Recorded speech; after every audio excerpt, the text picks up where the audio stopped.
अस्सलाम वालेकुम। नई वीडियो में खुश आमदीद। पाकिस्तान का साथ देने पर भारत ने तुर्की पर ख़तरनाक तरीन हमले का ऐलान कर दिया।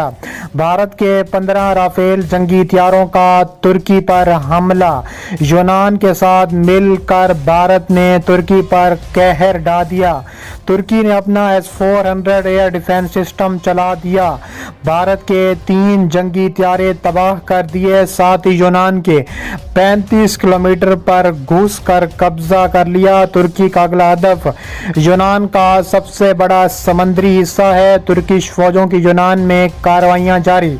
यूनानी फौज को मजा चखा दिया। 10 यूनानी फौजी और 3 भारतीय हथियारे समंदरों में गर्क कर दिए। वीडियो की तफसीलात में आगे बढ़ने से पहले हमारी वीडियो को लाइक करने के साथ चैनल को सब्सक्राइब करके बेल आइकन पर ज़रूर क्लिक कर दें। नाजरीन करामी, तुर्की ने पाकिस्तान का साथ देने पर बड़ा कदम उठा लिया। साथ ही भारत के 15 राफेल जंगी हथियारे यूनान के साथ मिलकर ख़तरनाक तरीन हमला करने को तैयार हो गए। तुर्की में घुस गए। इस्तांबुल पर हमला करने का फैसला। नरेंद्र मोदी और यूनानी वजीर आज़म की मुलाकात सामने आई है। इन खुफिया मुलाकातों में यूनान और भारत ने मिलकर तुर्की पर कहर ढा दिया है। तुर्की के खिलाफ ख़तरनाक तरीन अंदिया दे दिया है। तफसीलात के मुताबिक भारत के 15 राफेल जंगी हथियारे यूनान पहुंच चुके हैं। यूनान और भारत ने तुर्की पर हमला कर दिया है। साथ ही तुर्की ने अपना S-400 फजा में चला दिया है। भारत के 3 राफेल जंगी हथियारे समंदर बुर्द हो चुके हैं। मुताबिक हथियारे तबाह। पूरा भारत और यूरोप पर लर्जा तारी हो गया है। तुर्की और यूनान के दरमियान बहीरे रूम में ज़ेरे ज़मीन ज़खायर तलाश करने के मामले पर कशीदगी बढ़ती जा रही है। जबकि तुर्की के सदर रजब तैयब एर्दोगान ने कहा है कि तुर्की मशरकी बहीरे रूम, बहीरे अजन, बहीरे अस्वद में अपने मफादात के तहफ़्फ़ुज़ के लिए जो कुछ भी ज़रूरी हुआ वो करेगा। तुम तुर्की का कुछ नहीं बिगाड़ सकते। तुम्हारी हिम्मत नहीं कि तुम हमें डिक्टेट कर सको। ये कहना था दुनिया के सबसे अजीम लीडर रजब तैयब एर्दोगान का गरेस यानी यूनान को। इसके अलावा उनका कहना था कि बहीरे अस्वद में गैस के वसी ज़खायर मौजूद हैं। सदर एर्दोगान ने बहीरे अस्वद में गैस की वसी ज़खायर दरियाफ्त होने के बाद यूनान के साथ मशरकी बहीरे रूम और बहीरे अस्वद में समंदरी हदूद पर पैदा होने वाली कशीदगी के तनाजुर में बात करते हुए कहा है कि तुर्की की नज़र किसी और मुल्क की सरजमीन खुद मुख्तारी और इनके मफादात पर नहीं है, लेकिन जो कुछ कानूनी तौर पर उसका है वो इस पर कोई समझौता नहीं करेगा।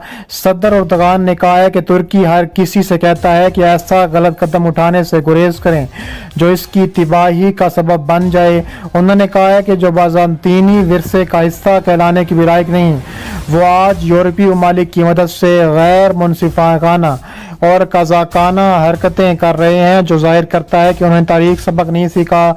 सदर एर्दोगान ने ऐलान किया था कि बहीरे अस्वद में उसे 320 बिलियन क्यूबिक मीटर गैस के ज़खायर मिले हैं। सदर एर्दोगान ने यह तकरीर सल्जोक सुल्तान अलप अरसलान की सन 1771 में शुमाली तुर्की के मौजूदा मकाम मूस में जंगे मुनज़क्करत में फ़तह की याद में होने वाली तकरीब में की है।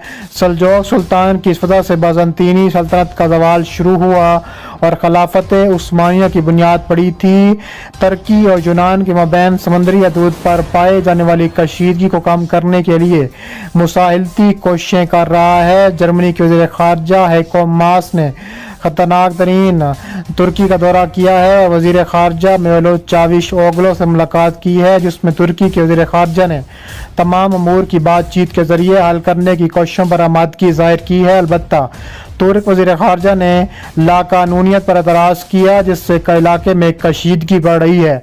तुर्की ने यूनान की तरफ से यूरोपीय यूनियन की मदद से तेल और गैस की ज़खायर की तलाश को रुकवाने पर एतराज़ किया है। तुर्की यूनान की जानिब से तुर्क साहिल के करीब छोटे जजीरों की बुनियाद पर वहाँ खसूसी इकनॉमिक जोन करार देने की मुखालफत करता है।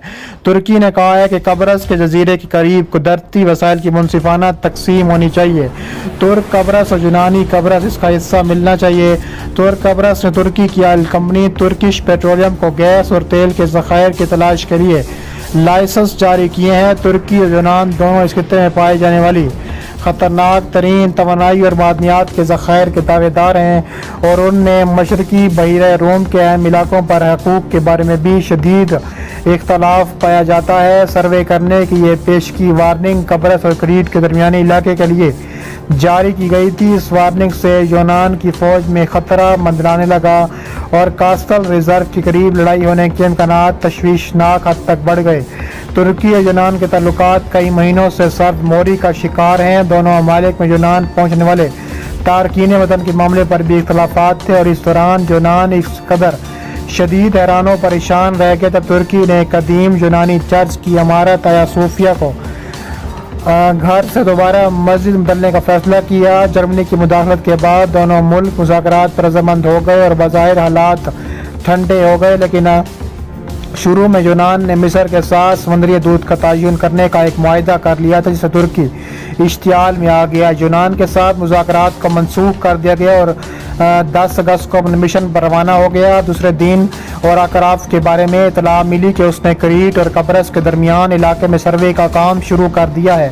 یونان اور ترکی کے جنگی بحری جہاز کا سائے کے تفتیش کر رہے تھے، اور اس دوران ترکی بحریہ کا ایک جنگی جہاز یونان کے جنگی جہاز سے ٹکرا گیا، جس پر ترکی کے صدر رجب طیب ایردوان نے دھمکی دی تھی کہ ہم کسی معمولی سے حملے پر بھی جواب دیے بغیر نہیں رہیں گے، ہم ہر صورت جواب دیں گے۔ مشرقی بحیرہ روم میں پائے جانے والے قدرتی وسائل پر کئی ملکوں کا دعویٰ ہے، لیکن لیبیا میں پائی جانے والی صورتحال کے باعث بھی خطے کے ملکوں کے درمیان کشیدگی میں اضافہ ہوا ہے۔ ترکی لیبیا میں قومی مفاہمت کی حکومت، جس کو اقوام متحدہ بھی تسلیم کرتا ہے، اس کی حمایت کر رہا ہے، لیکن متحدہ عرب امارات، روس اور مصر مشرقی لیبیا کے علاقوں پر قابض جنرل خلیفہ حفتر کو مدد فراہم کر رہے ہیں۔ فرانس نے جنرل حفتر کو مدد دی ہے اور کی تردید کی ہے، لیکن ترکی اور فرانس کے درمیان کشیدگی بدستور جاری ہے۔ ترکی اور بھارت آمنے سامنے آ چکے ہیں۔ حال ہی میں بااختیار ڈرونز کے چیئرمین نے کہا ہے کہ کسی صورت بھارت کو اپنے ڈرون نہیں دیں گے، چاہے اس کے لیے ہمیں کوئی بھی قیمت چکانی پڑے۔ انہوں نے کہا ہے یہ ڈرون صرف ہمارے دوست ممالک کے لیے ہیں، جس میں انہوں نے بظاہر پاکستان، آذربائیجان اور یوکرین کا ذکر کیا ہے، جس سے پورے بھارت پر لرزہ طاری ہو گیا ہے۔ بھارت میں خطرناک حد تک کشیدگی بڑھ چکی ہے۔ بھارت نے اعلان کیا ہے کہ اب یہ کشیدگی بڑھتی رہے گی، کیونکہ ترکی نے بھارت سے پنگا لیا ہے اور ہم ترکی کو کسی صورت نہیں چھوڑیں گے۔